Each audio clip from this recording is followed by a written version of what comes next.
Assalamualaikum warahmatullahi wabarakatuh. Apa kabar sahabat-sahabat semua? Pada pertemuan ke-13 ini kita akan membahas tentang kemajuan ilmu dan krisis kemanusiaan.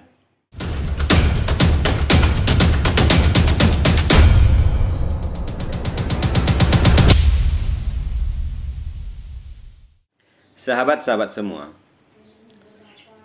ilmu itu secara bahasa adalah pengetahuan tentang sesuatu yang disusun secara bersistem menurut metode-metode tertentu yang dapat digunakan untuk menerangkan gejala-gejala tertentu di bidang tersebut.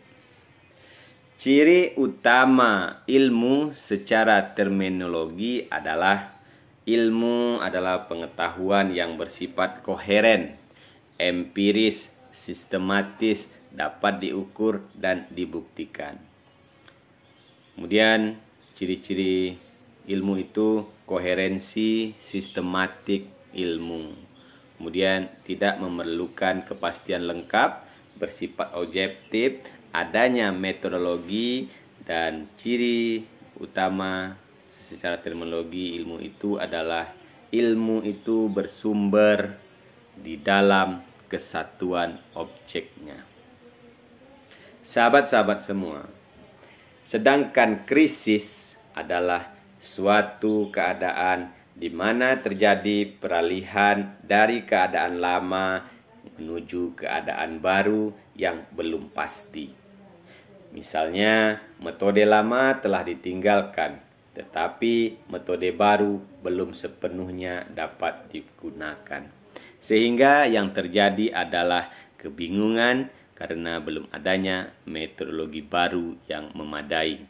Sedangkan krisis kemanusiaan merupakan suatu peristiwa atau runtutan peristiwa ancaman kritis terhadap kesehatan, keamanan, dan keberadaan atau eksistensi suatu komunitas atau suatu kelompok besar dalam suatu wilayah yang luas. Sahabat-sahabat semua, kemajuan ilmu dan teknologi yang semula bertujuan untuk mempermudah pekerjaan manusia, tetapi kenyataannya teknologi telah menimbulkan keresahan dan ketakutan baru dalam kehidupan manusia itu sendiri. Bagi negara-negara liberal, rekayasa genetik untuk manusia dibolehkan bahkan didukung oleh pemerintah. Sedangkan para negara-negara yang konservatif, pengembangan rekayasa yang menjurus kepada perubahan manusia secara total itu dilarang.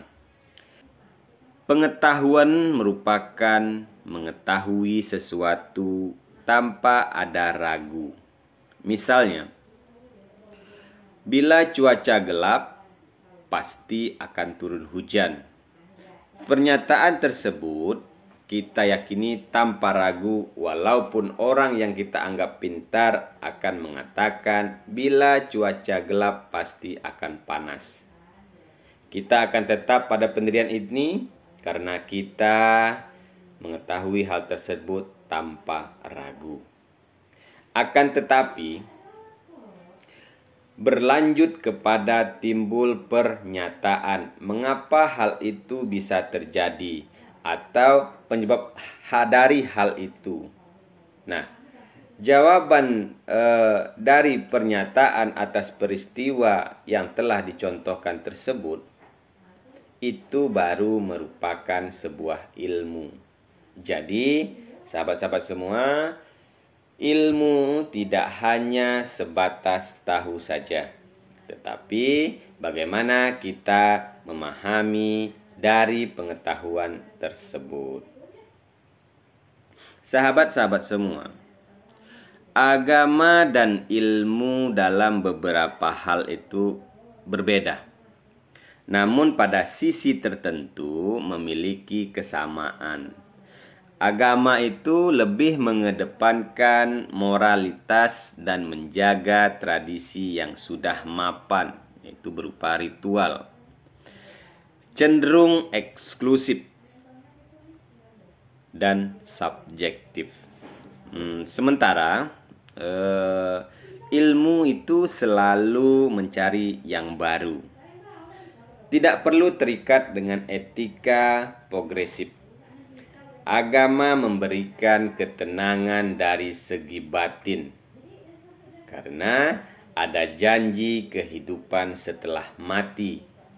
Sedangkan ilmu memberi ketenangan dan sekaligus kemudahan bagi kehidupan di dunia.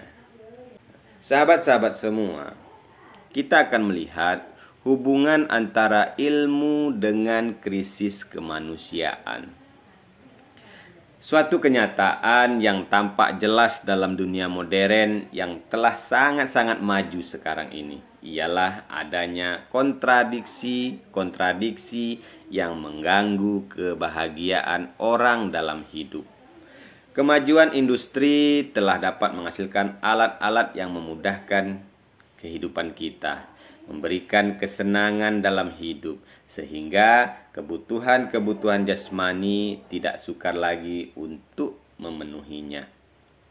Seharusnya kondisi dan hasil kemajuan teknologi membawa kebahagiaan yang lebih banyak kepada manusia dalam hidup.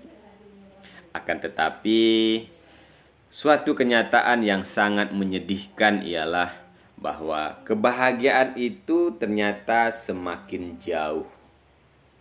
Hidup semakin sukar, dan kesukaran-kesukaran material berganti dengan kesukaran mental.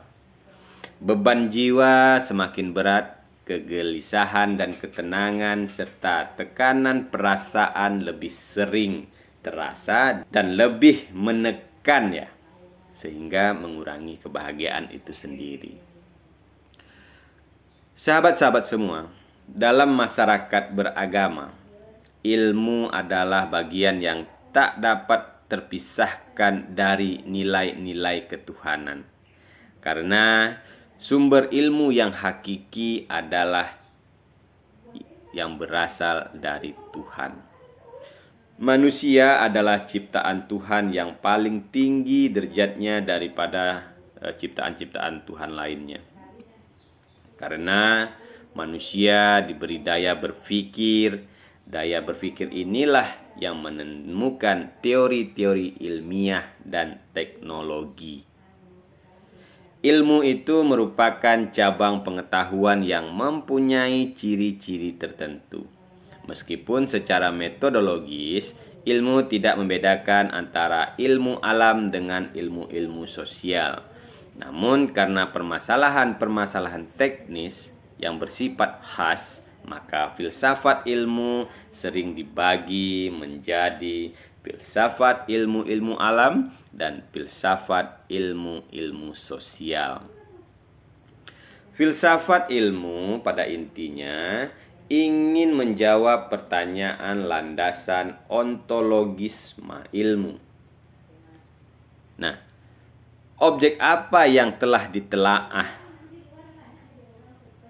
Nah, bagaimana korelasi antara objek tadi dengan daya tangkap manusia, seperti berpikir, merasa, dan mengindra yang menghasilkan ilmu.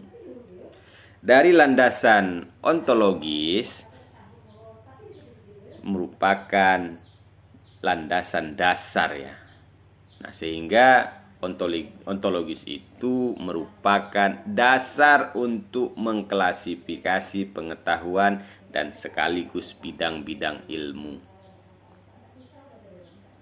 Ontologis itu sudah kita bahas pada pertemuan-pertemuan dahulu, bahwa ontologis itu membahas tentang yang ada, yang tidak terikat oleh satu perwujudan tertentu.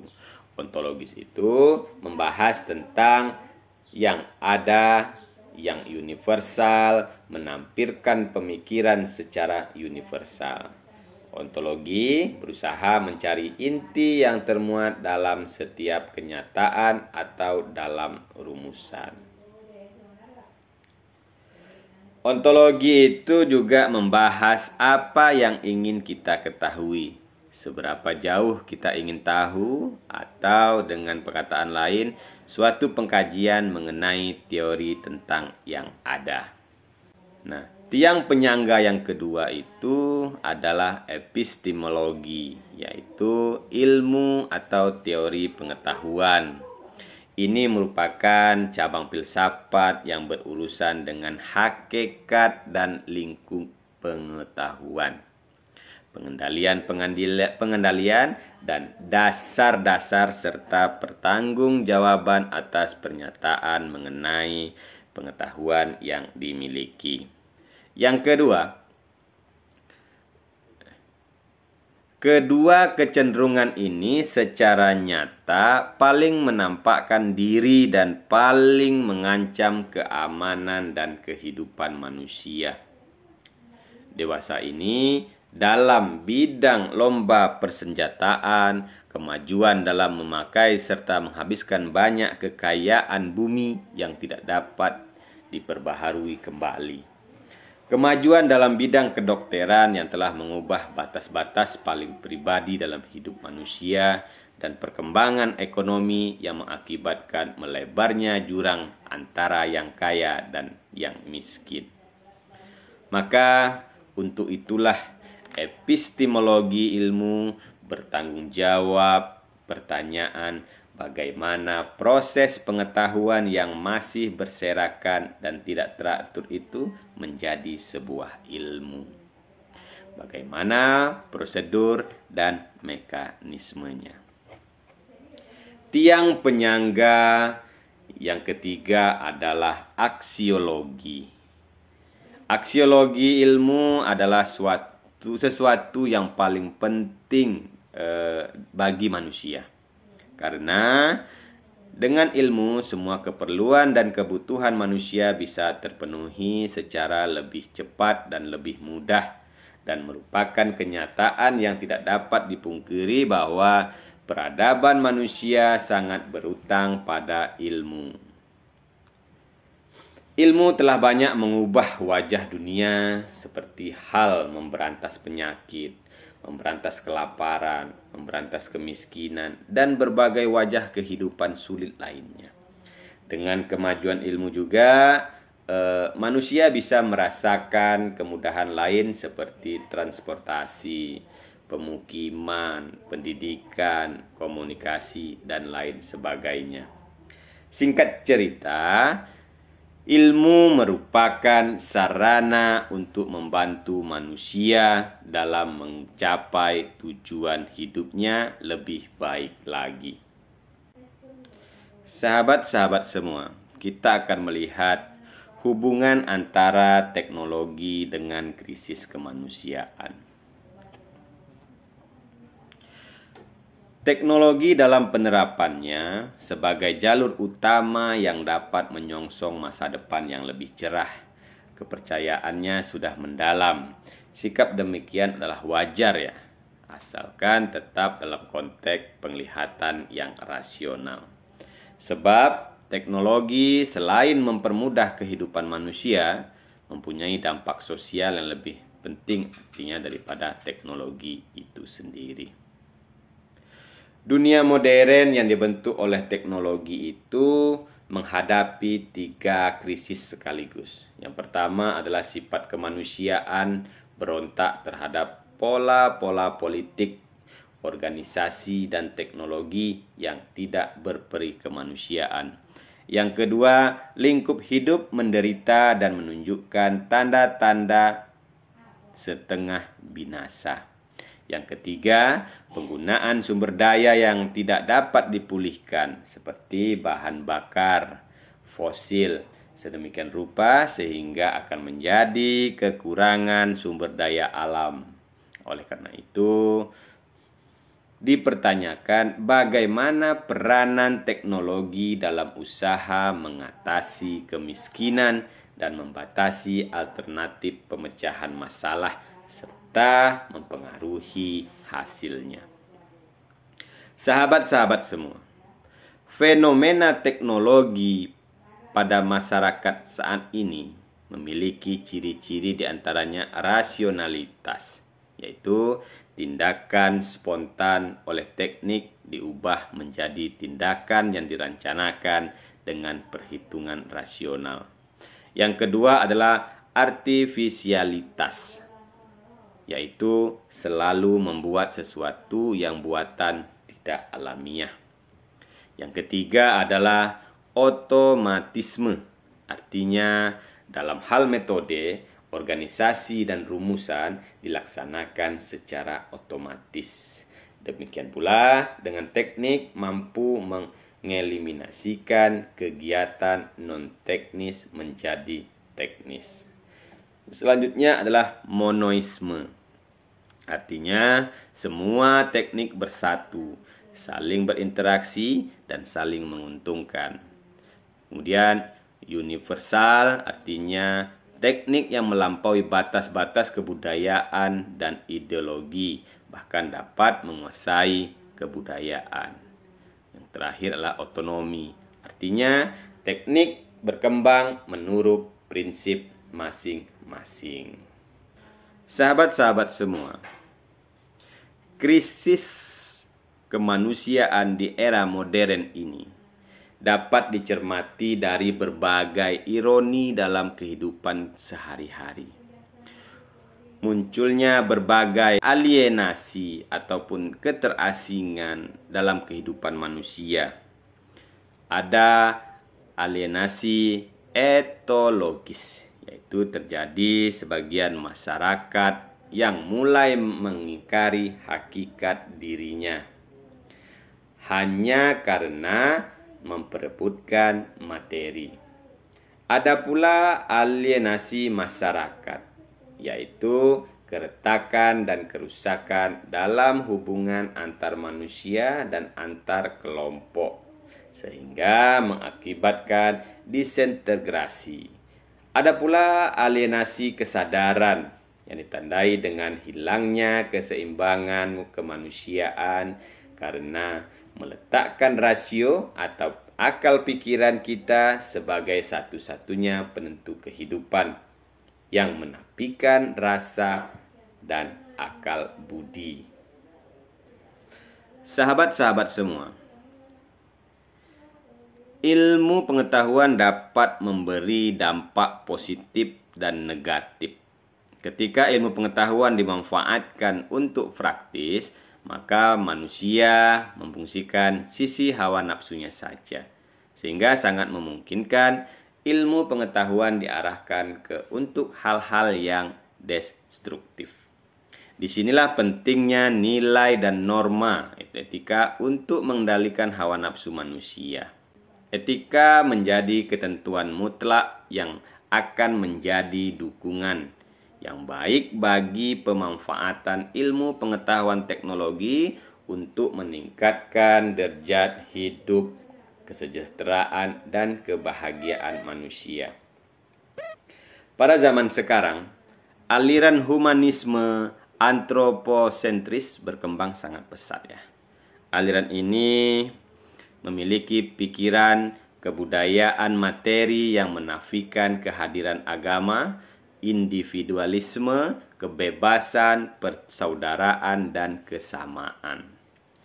Perubahan kebudayaan berakibat pada perubahan etika, sebab etika merupakan penilaian terhadap kebudayaan. Etika itu mempunyai nilai kebenaran yang harus disesuaikan dengan kebudayaan, karena sifatnya tidak absolut dan mempunyai standar moral yang berbeda-beda tergantung budaya yang berlaku di mana kita tinggal dan kehidupan sosial yang kita jalani.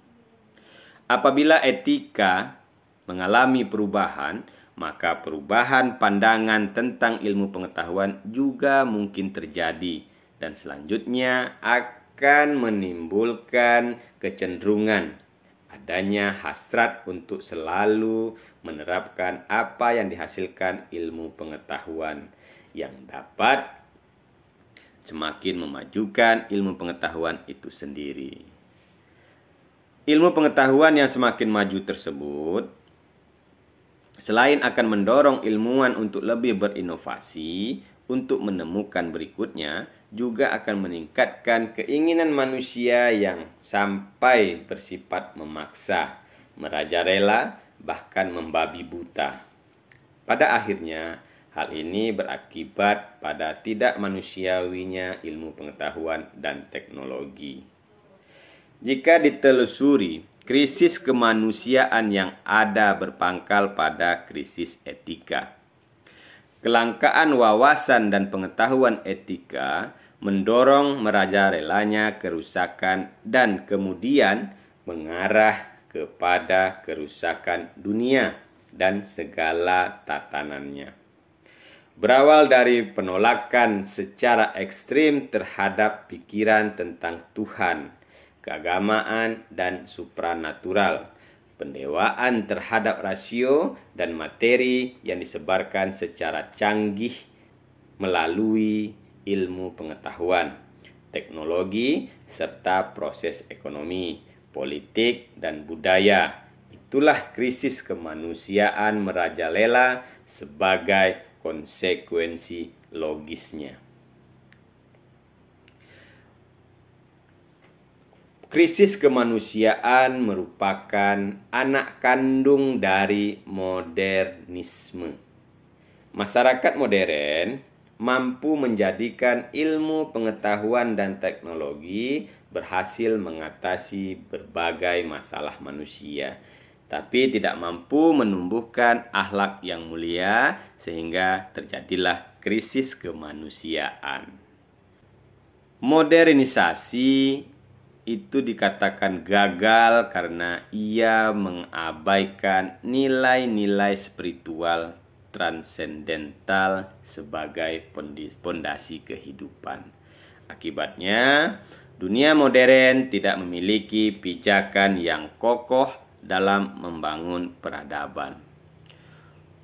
Modernisme telah mengakibatkan nilai-nilai luhur yang pernah dimiliki dan dipraktekkan oleh manusia kini terendam lumpur nilai-nilai kemodernan yang telah menonjolkan keserakahan dan nafsu untuk menguasainya. Oleh karena itu, sahabat-sahabat semua, sahabat-sahabat anak parit, dalam menghadapi dunia yang serba canggih, dunia yang berbasiskan teknologi, maka yang perlu kita tingkatkan adalah masalah akhlak kita. Kemudian juga kita harus terus menegakkan nilai-nilai luhur yang pernah dimiliki dan dipraktekkan oleh manusia.